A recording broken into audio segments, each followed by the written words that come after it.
What is going on YouTube? It's your boy Sean back for more, and I've been deliberating over whether to make this series for a long time, and as the title suggests, this is going to be a comprehensive series detailing almost every feature of a human body.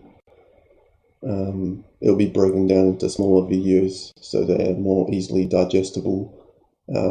For this part one, we'll just be discussing the major and minor parts of the skull, and then we'll move on to the muscle fibers and the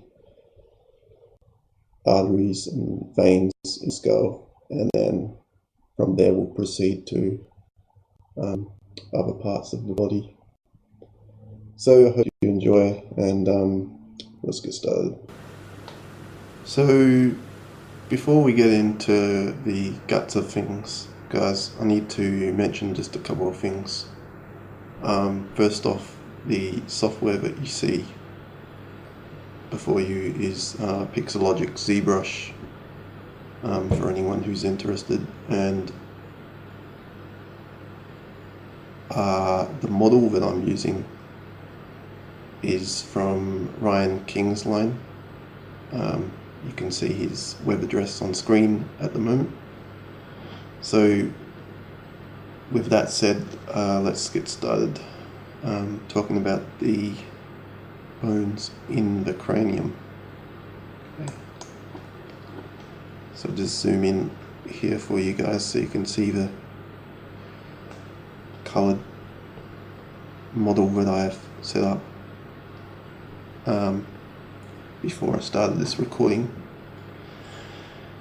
And you can see the various colours that have been split like this because at birth, what happens with the elongated skull is these parts are actually fused together by spaces that have membranes known as fontanelles, and as we grow older they close up and form these things called sutures, and those are basically indicated here by the boundaries of the colours that represent the parts of the skull. So in this tutorial I'll just be naming the bone parts and the sutures which separate the bone parts. So I'll just start from the front and then we'll summarize them at the end of the video for you.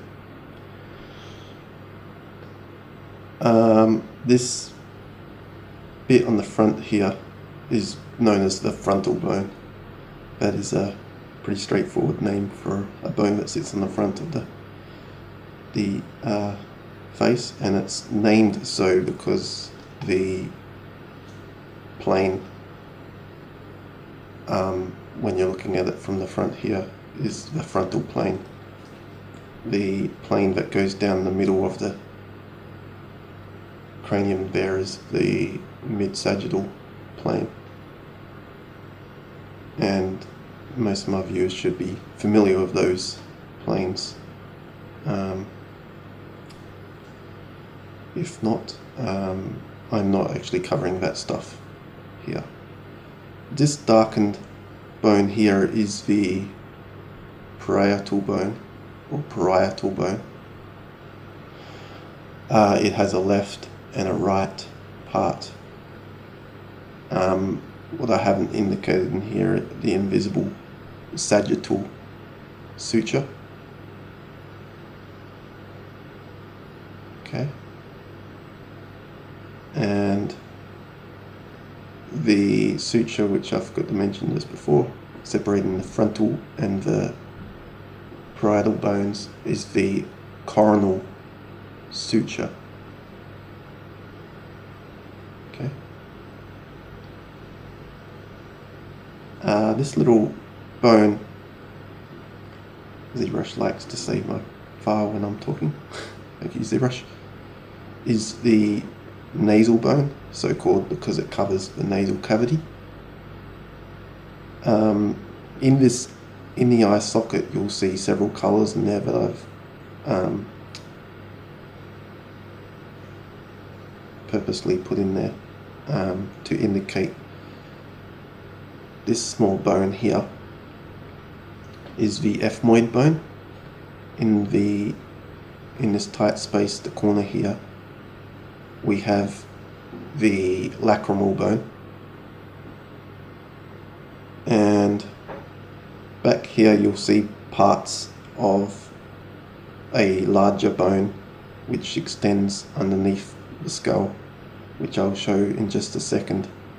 This is the lesser wing of this sphenoid bone, and this is the greater wing of the sphenoid bone.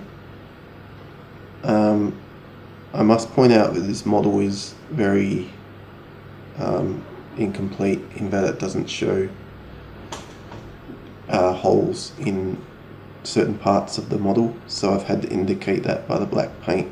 And that is I believe, the supraorbital fissure, and there's an infraorbital fissure right there. Just verify that for you. So that was a superior orbital fissure and an inferior orbital fissure. Okay. This red part here is known as the zygomatic bone. Okay, and it extends halfway along this arch here, known as the zygomatic arch. Now you can see what I mean by this model being incomplete is it doesn't have a hole here where the sphenoid bone, which I was talking about earlier in the eye socket here, you can see the wings of recedes down underneath the skull as we orbit around under the skull. As we get to the bottom of the skull, I'd like to point out this dark blue one, known as the vomer.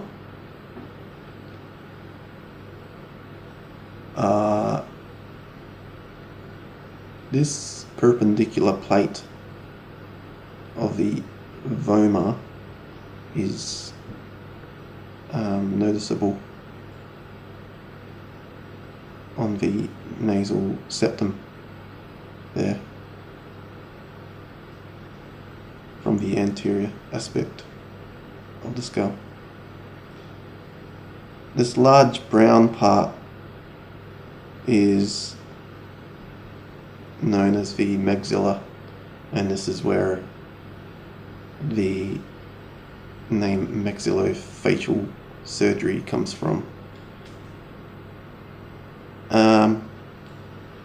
This separate bone underneath, most of you would be familiar with, and that is the mandible, otherwise known as the jaw, which we masticate the food with using the teeth, and that is attached to the zygomatic arch there by the temporomandibular ligament. This great yellow bone here is the temporal bone, and one of its main features is this hole that you see here, known as the external auditory meatus. I won't be getting too deep into detail about certain features of the human body here, just touching on them briefly. There's some pointy bits underneath the styloid process. The great purple one on the back here is known as the occipital bone, and it features the external occipital protuberance, which you can palpate on the back of your head. I believe that covers most of the bones here.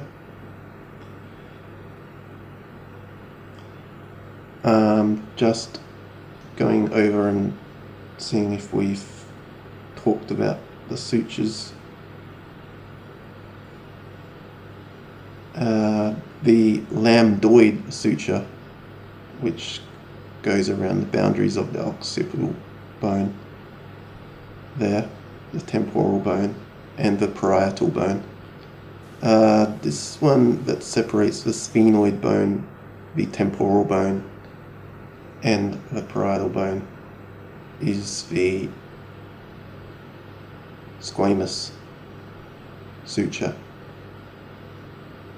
There is a small suture on the front of the face separating the nasal bone and the frontal bone, known as the frontonasal suture. Okay, so that covers basically everything we can at this point, discussing the major bones of the skull. If you enjoyed this content, please subscribe to my channel, and I'll be releasing more quality content on the skull as we proceed down this series. And thanks very much, guys, and I'll see you in the next one.